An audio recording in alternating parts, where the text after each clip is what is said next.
Monday on an all-new Dr. Phil. I have dreams about mass killings.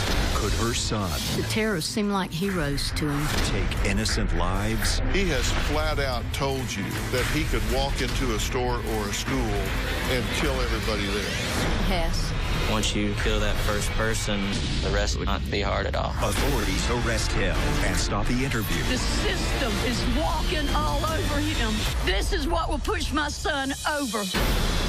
Then, it's the worst mass killing in the United States in 3 years. they lost their loved ones in the tragic shooting in San Bernardino. I pray to God that this doesn't happen to anyone else. How do you feel about the people that pulled the trigger?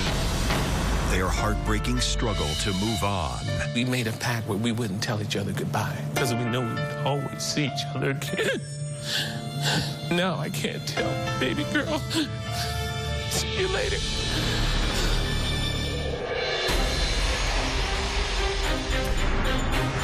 Look around at the people around you right now. Look to your left and look to your right. In this day and time, we all have to think about and be aware of who we are around when we are out in public and certainly in a crowd. The sad truth, our new reality, is that there may very well be, hell, we know there are predators among us. That's the horrific truth the world has been dealing with. Mass shootings by seemingly normal-looking strangers with a hidden vendetta. What makes someone do something like this? Are there signs? Were there signs in San Bernardino, California, where 14 people were murdered and 21 injured just last week? Or the Planned Parenthood office in Colorado? And you know what? It's getting worse. Think about Virginia Tech, Sandy Hook, Fort Hood. The incidence rate has doubled since 2007 to over 16 mass shootings per year in America. Are there warning signs to watch for? We're going to talk about all that today and give you very important and just maybe life-saving information. Now, we received a letter from a mother, Karen, who was absolutely beside herself because she felt like she was one step away from this very type of tragedy happening in her own life. She says she wanted help, but no one would listen. I've said this many times before, that sometimes the people in the best position to recognize if someone is a danger to others is their own family. Relatives are the ones who have the opportunity to observe and recognize the people closest to them who need help. Karen says she recognizes the signs in her 23-year-old son, Andrew, and claims, quote, "My son told me he would kill me at least 10 times. She says, "My son says he created a hit list with 8 to 10 people on it. Quote, he says he sometimes feels like he could go in a store and start shooting at random." She says, quote, "My son is fascinated by mass killers. He can tell you every one of the terrorists that were on the planes in 9/11. Even though Karen says her cries for help were not heard by others, she still reached out to me, and I did listen. When Andrew was 8 months old, I adopted him. When Andrew was in kindergarten, he got upset with the little boy, and he told him he was going to go home and get his BB gun and come back to school and kill him. When Andrew was 7 years old and 14 years old, he was hospitalized for a suicide attempt. At the time, he was being bullied, and he told his ROTC instructor that he just felt like going DT, Virginia Tech, on the kids. Later on, he was diagnosed with bipolar disorder. Andrew says he has a good Andrew, and then he has a bad Andrew. But sometimes the bad Andrew overrules the good Andrew. My relationship with Andrew is rocky. He's very disrespectful. He makes threats to me. One time, Andrew stabbed all my mom's furniture. That was how he paid me back for being mad at me. In 2013, Andrew broke into my horse trailer and he stole my guns and ammunition. I tried to get him to return the guns, and he wouldn't come back. This was recently after the Sandy Hook incidents. Me being a school teacher, everyone was very aware that it had the potential to be another school shooting. An entire school system placed on lockdown because this man had a gun in the area. The next day, Andrew called me at school. I kept him on the phone until the police could locate him. Tonight, 21-year-old Andrew Brown is in jail. I honestly thought that my son had the potential to walk into a school and murder innocent people. Andrew's always had a fascination where a large number of people were killed. I've even seen my son dress up like the Columbine shooters. They almost seem like heroes to him. I don't want to leave this world without knowing that I've done everything I can to help my son. Well, if you're wondering whether or not Karen is just melodramatic and overreacting, let's just hear what Andrew has to say from his own mouth. I have thoughts of killing random people. I don't want to go to a school and shoot up kids or hurt myself, but I don't know if I could stop myself.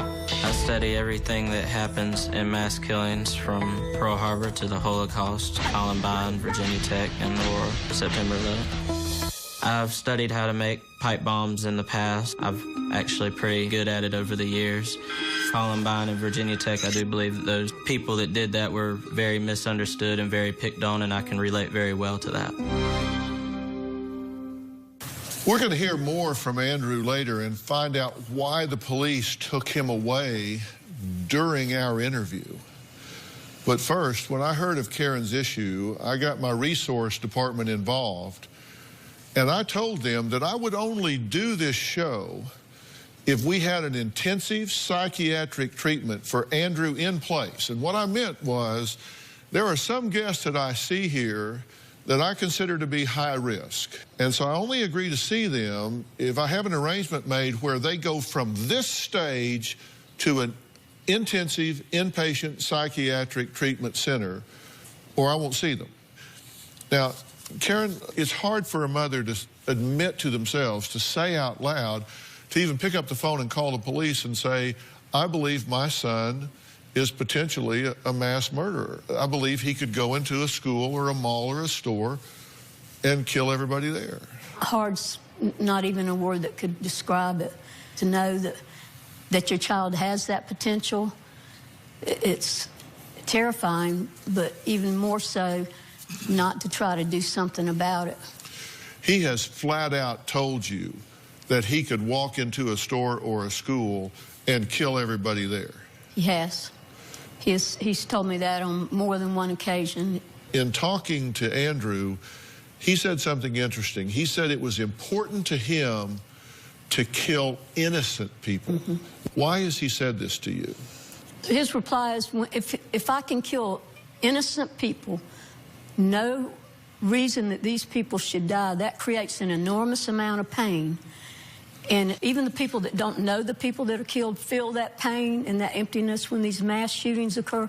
He said then they can understand my pain, because I feel like my son, as well as most of these mentally ill people that are doing the mass shootings, they're in such an enormous amount of pain, and there's no medication and there's no way for them to express it. And so he identifies with these people, and these are the homicidal thoughts that he has had. He says he needs to take other people out to relieve his pain, that there are homicidal thoughts, that he is obsessed with studying mass murderers, that he dreams of killing strangers at a party, that a hit list of 8 to 10 people, and fears he'll commit mass shootings if he has access to guns. Right. In the last, the Oregon shooting, I guess it was, I said, I just don't understand. I understand mental illness and I understand the pain associated with it, but I don't understand why you just don't take yourself out to a quiet, lonely place in the woods and end it. And he said, you can't, because if you do that, then no one's ever going to understand your pain. But if you do it to innocent people in large numbers, then they have that pain, and then they see what you're going through. So you said if you feel like you have to do something, do it to yourself? Well, I was just saying I was referring about these people, not him necessarily, but, you know, if they just want to die, go take care of yourself and end your life. Karen says she is afraid of her son, Andrew, and the reasons are that he has this fascination with mass shootings, that he absolutely idolizes these Columbine killers. He stole 3 guns that resulted in schools being locked down in the area. And this next point was chilling to me. You were in the grocery store with him, and this was just, a few weeks ago? Less than 2 weeks ago. We walking aisle to aisle, and he was just like, just look, Mom, look at all these people walking around shopping. He said, I just can think about myself just going aisle to aisle and just taking them out. And I said, but son, these are innocent people that are just in here buying groceries. And he said, I know, but that's when you do it.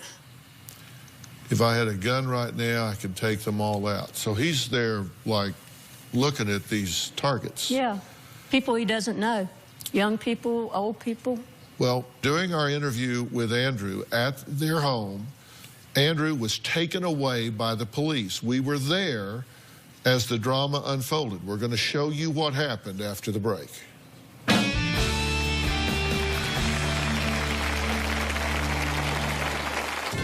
I have dreams about mass killings. Once you kill that first person, the rest of it would just roll along. He's arresting my son because he doesn't want him to be on the Doctor's Field show. Don't say anything. This is what happens, and this is why mentally ill people do the things they do. Tomorrow on an all-new Dr. Phil.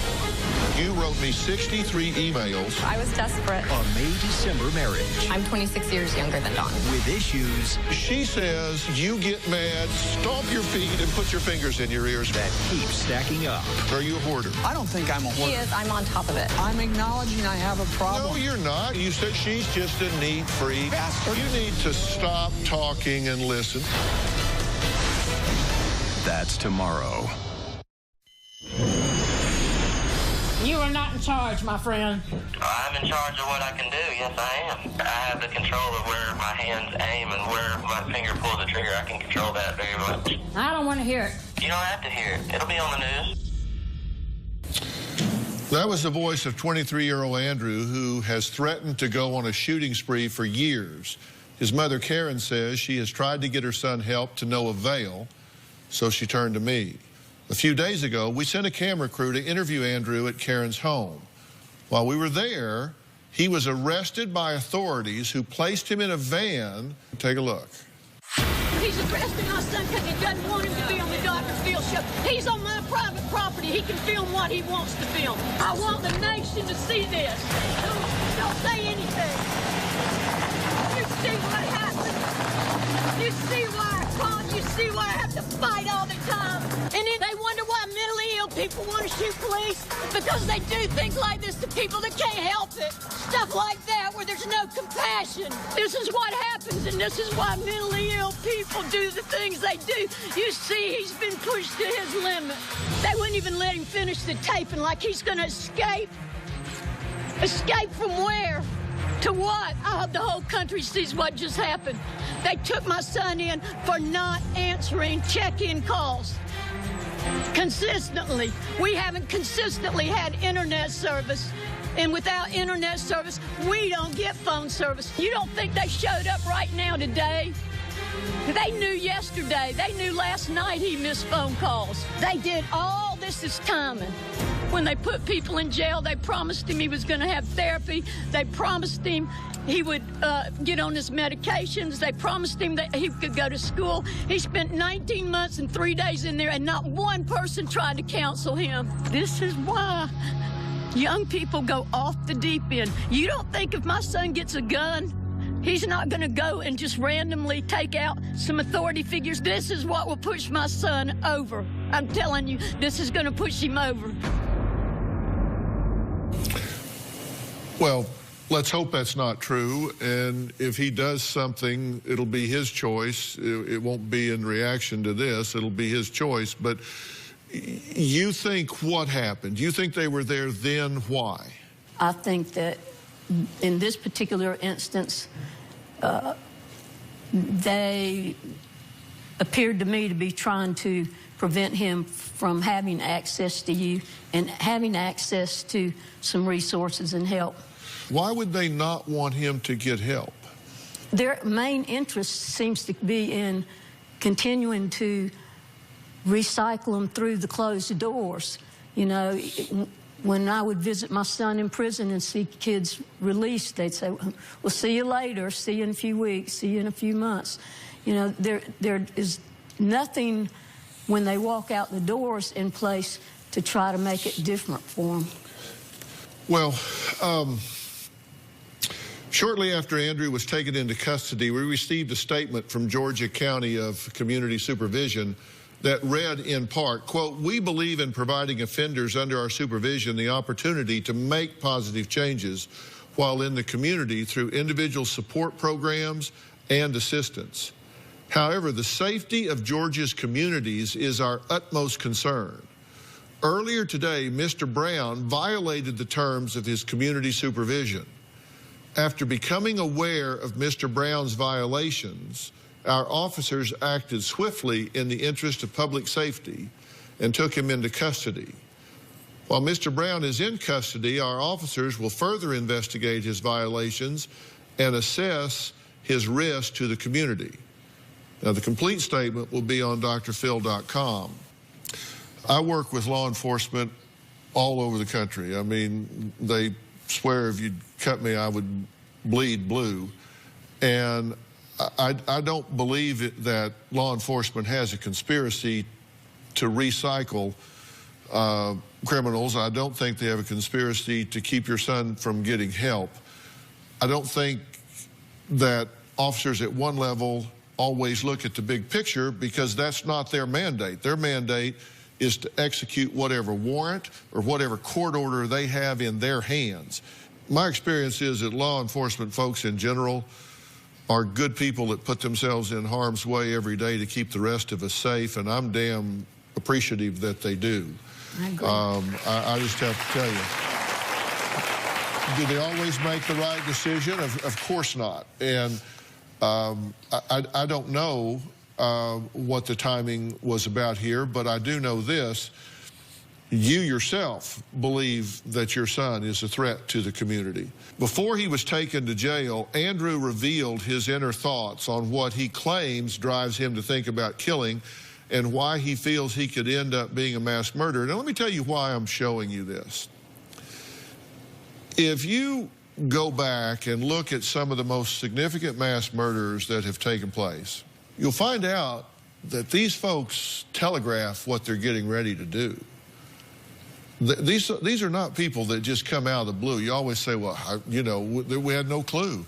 Yes, there were clues if people would just pay attention and bring it to people's attention, like Karen here. Columbine, they threatened students on the website. They showed videos themselves using the gun. Aurora, Colorado, James Holmes, he talked about a future and presented a notebook full of details about he was going to kill people. Virginia Tech, 1,800-word manifesto. But listen to some of the things he had to say. I have thoughts of killing random people. I feel like I'm not in control of my actions. I call that other state of mind my other half. I have dreams about mass killings. I study everything that happens in mass killings, from Pearl Harbor to the Holocaust, Columbine, Virginia Tech, and Aurora, September 11th. I've studied how to make pipe bombs in the past. I'm actually pretty good at it over the years. Columbine and Virginia Tech, I do believe that those people that did that were very misunderstood and very picked on, and I can relate very well to that. I felt mentally troubled. I'd say it started at 7. I tried to kill myself at 7 by hanging myself from my bunk bed with a drop cord. I was going through some things at school. I've been picked on from day one. I feel that I was depressed. Every time that I pull the trigger for that first time, you get tense, and after that, you can just keep shooting. So I feel that it would be the same way with people. Once you kill that first person, the rest of it would just roll along. The evil side of me wants to make everybody pay for the pain that I've been put through for the majority of my life. I don't want to go to a school and shoot up kids or hurt myself, but I don't know if I could stop myself. You know, that has to be heard. It has to be taken seriously. Karen says she has reached out for help for years, and no one has listened.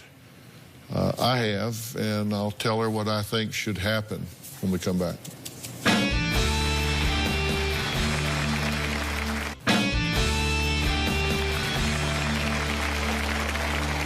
Today I've been talking to Karen, whose 23-year-old son, Andrew, has not only threatened to kill her and her partner, Kay, but Andrew has also admitted that he thinks, talks, and dreams about going on a shooting spree, killing innocent people just so they could feel his pain. Now, you know, we're obviously talking about this because we're having an increasing incidence of these things happening in America. Now, some of these happen for reasons of personal pain within individuals. Some of them are categorized as terrorist attacks, like we've just had in San Bernardino. Others are religious or ideological. And I want to talk about the profile of these mass murderers.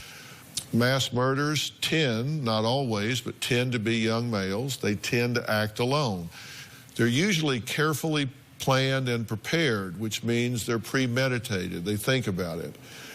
They're often resentful about real or imagined rejections. So somehow or another, they feel like they've been victimized. They tend to ruminate on past humiliations.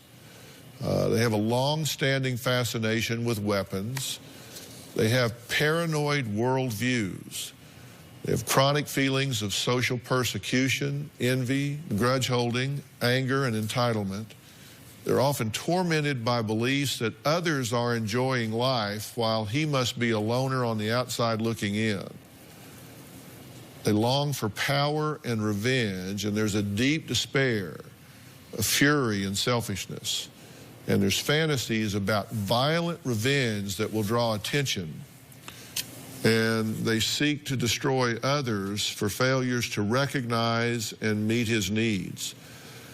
Now, they views events as payback.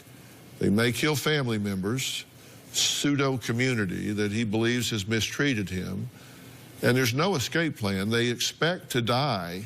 They don't expect to come out of these things alive. And once they pass the threshold where that's okay with them, they become inherently dangerous because there's no escape plan, because they don't plan to escape. And when they're willing to give their life to attain the things that we've just listed, then it's very difficult to have security against them. And, you know, this is Kay, Karen's partner. Kay, you've watched this for a number of years now. You take his threats very seriously, correct? I do take them seriously. I don't think they're imminent, but I do take it serious, yes. Yeah, and you believe he's willing to die as in the process? I think he's in so much pain that he is willing to die. He just doesn't have the guts to kill himself.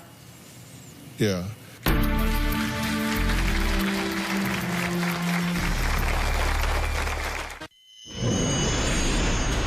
I've known Andrew for 5.5 years. He's very frustrated, angry young man. A lot of people have to die to equal out to what I've been through.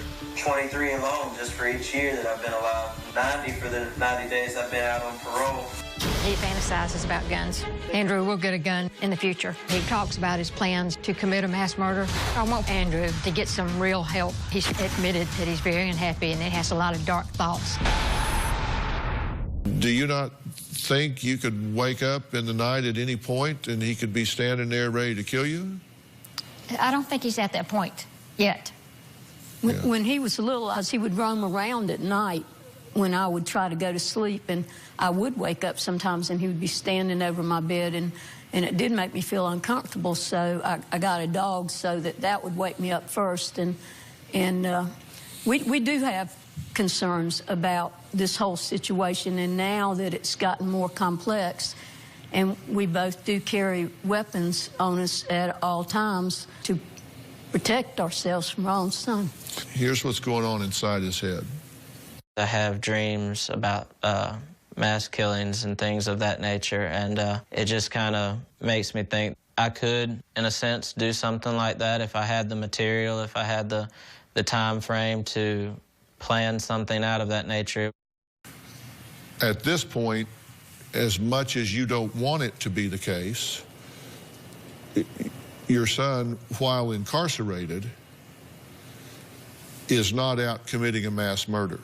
Absolutely. So he is under 24/7 supervision at this point, so that's not all bad. No, it's not.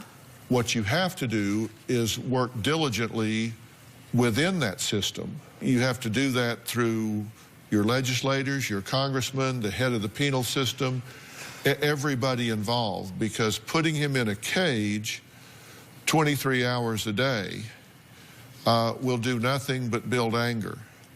That will come bubbling up once released. You have to use the help on the outside. None of us here want him locked up and then turned out more angry than he was when he went in. Absolutely, right? And that's my greatest fear now. We want to make sure that while he's there, as much is done as possible. We don't want him to become a headline. We want him to become a contributor, not a headline. Yes. We had plans, and those plans will stay in place.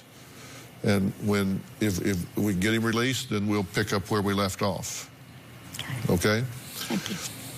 This past week, the country has been struggling to understand why a married couple would barge into an office party in San Bernardino, California, and shoot innocent people, killing 14 and injuring 21. We have relatives of some of the deceased here today who say they all have messages they want the public to know. We'll talk to them next.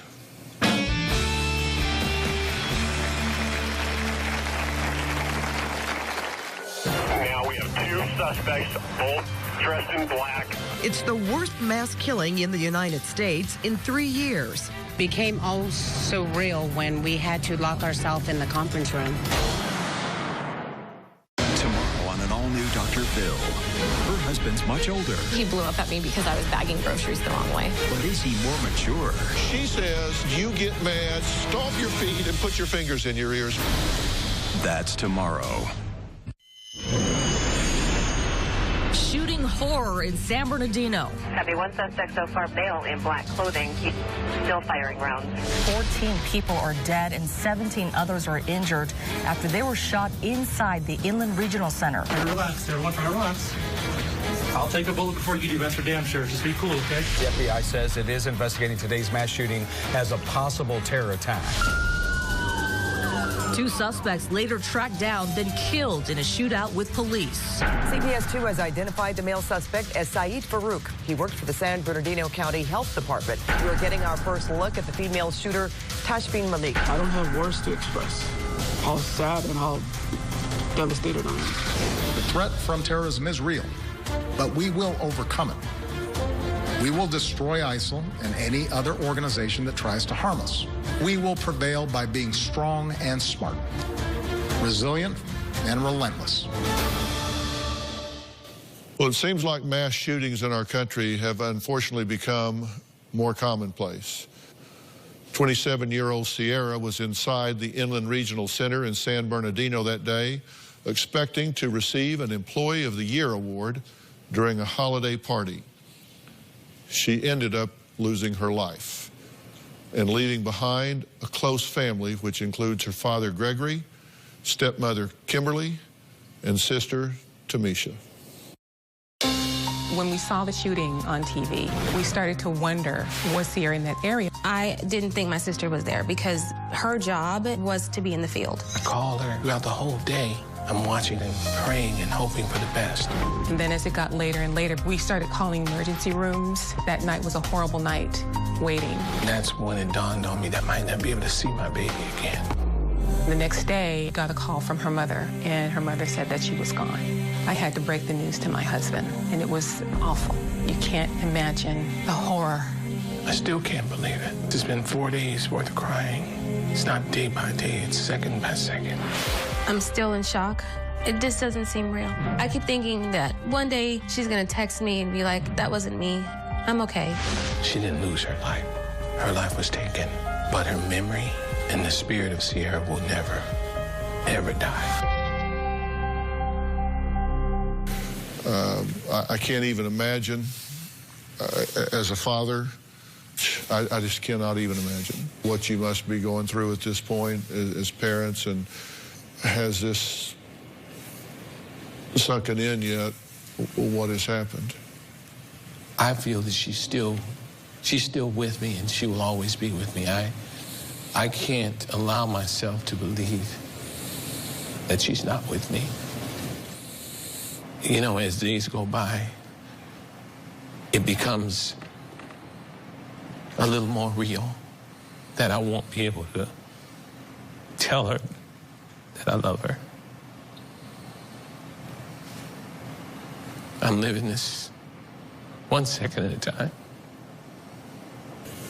How did y'all find out what had happened? How did the news get to you? Well, we were watching Wednesday when it happened, and we just started going, okay, is Sierra in that area? Because she's an environmental specialist. And so, so time went on and on and on, and we were texting. And then on Thursday, her mother called, and she said she was gone. And I had to break the news to my husband. So it was a horrible, horrible, horrible. It's hard. Tamisha, how long had it been since you had spoken with Sierra? I had spoke to her the week before. We were having a sister-to-sister conversation about life in general. The whole situation just seemed surreal. And I happened to be watching it on the news, and I was like, oh my God, I can't believe it's happening here in the United States, and I hope whoever's family members that is, that they're okay. And the next day, a reporter reached out to me, asking me if they could ask me questions about Sierra. I said, wait a minute, that's my sister, what are you talking about? I immediately went and searched my sister's name to try to find out some information, and when I did that, there was a post about her missing. And then I texted her, and I said, Sierra, are you okay? And that was the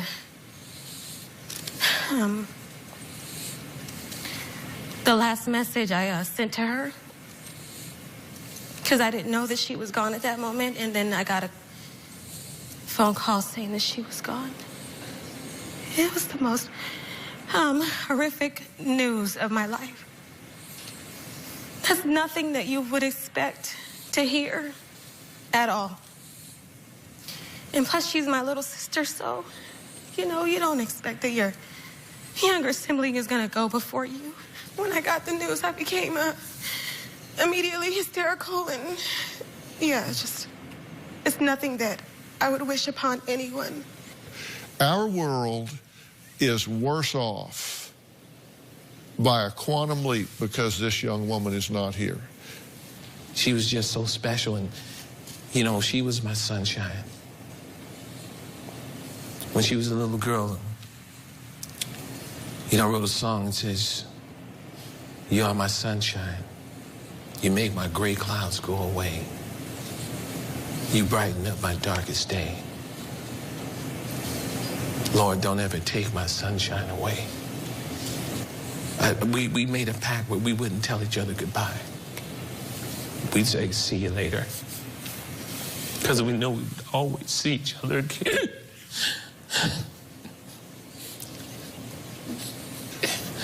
And now I can't tell baby girl, see you later.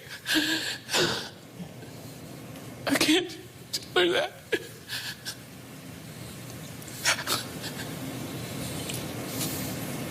We don't want her to be a statistic. We want people to know that she's y'all's Sierra, and that's why we have these beautiful pictures of her wonderful spirit up. for everyone to see, because we don't want it to be a statistic. We want it to be this beautiful girl. All right, we're going to take a break. Another person who lost his life in San Bernardino shooting was 42-year-old Daniel. His partner Ryan says he believes Daniel died a hero. We'll meet Ryan after the break.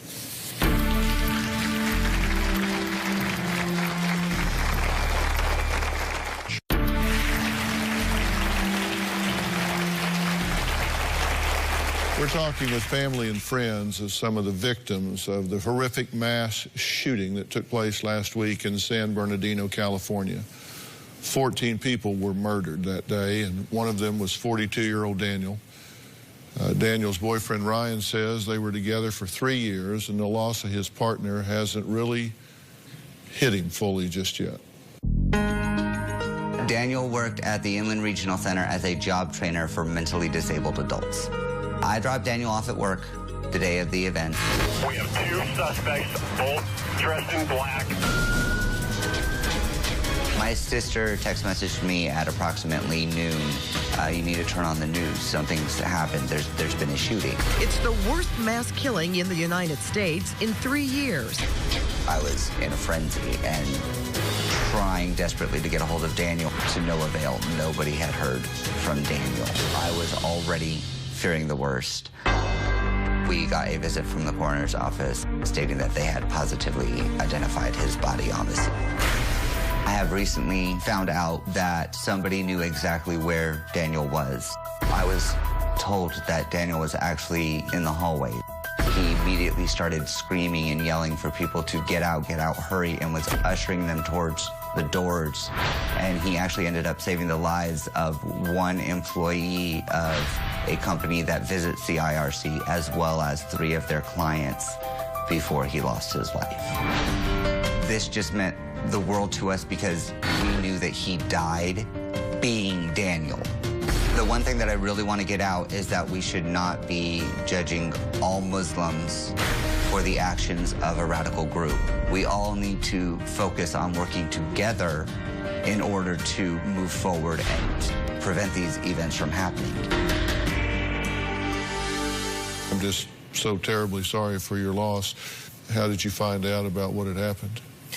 Well, originally, the beginning of the events, I found out via my sister. She had sent me a text message as I was getting ready to leave for a doctor's appointment, telling me to turn on the news because something had happened. So that was initially how I found out, but we did not find out about him having been one of the casualties until the next day when they were able to get in and actually identify the bodies. Because they were afraid that there might be bombs inside the building, right? Correct. How do you feel about the people that did this? When it comes to the specific people that perpetrated it, Daniel and I are of a faith that we don't believe in heaven or hell. But I'm telling you right now, if they believe that they went somewhere good, no, they did not.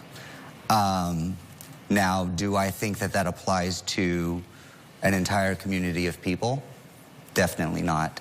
And I know Daniel would be just as heartbroken as I am, as far as we know how the Muslim community in general is going to be treated because of this. So you think there's a lot of victims here? I think there's a lot of victims here. A lot of victims. Yeah, we were in some strange times, to say the least. So how do the loved ones left behind even begin the grieving process? We'll talk more about that after the break.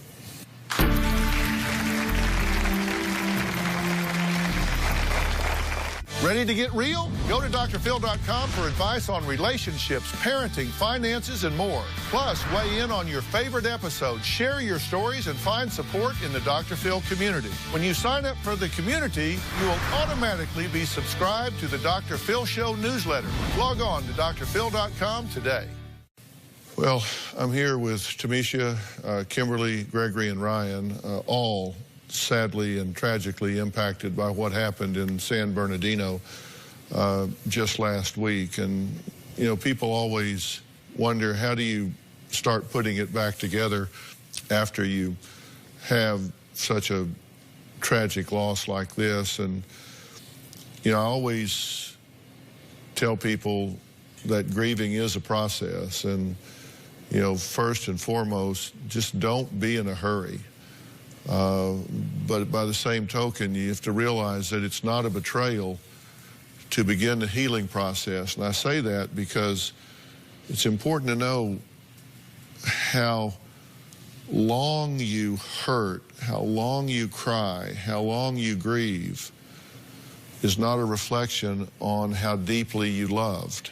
You can honor your loved one by talking about their life. I mean, listen, don't let them be a source of pain. Talk about them. Talk about Sierra. Talk about Daniel. You have to ask yourself what the deceased would want you to do. Would they want you to move on? Because you've got to find meaning. You've got to find a purpose. And it really does help if you think about, you know, what they would want you to do with the rest of your life. You know, I send my heartfelt condolences to each person affected by the recent mass shootings in San Bernardino. Before we go, I just want to take a moment to remember Sierra and Daniel. Take a look. To describe Sierra, you would have to take the best day of your life and all the joy that you had in that day and multiply it by 1,000,000. That was my baby. Sierra's memory needs to be preserved. She was a beautiful person inside and out. I want everybody to know that Daniel was an amazing, amazing man. He was very, very compassionate and loving and caring. Sierra was always welcoming and happy and loving. He was literally a friend to the world. We want to make sure that Sierra is never forgotten.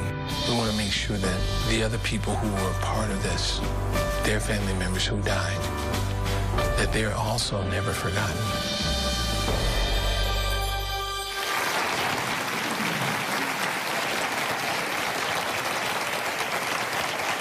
I want to say Sierra's family has set up a GoFundMe page to raise money for a proper memorial for this precious family member. If you'd like to donate, you can go to gofundme.com/Sierra Claiborne, M-E-M. And if you want to help with that, please do so. I certainly plan to do so. I'd like to thank my guests today for being here. We'll see you next time. Thanks so much.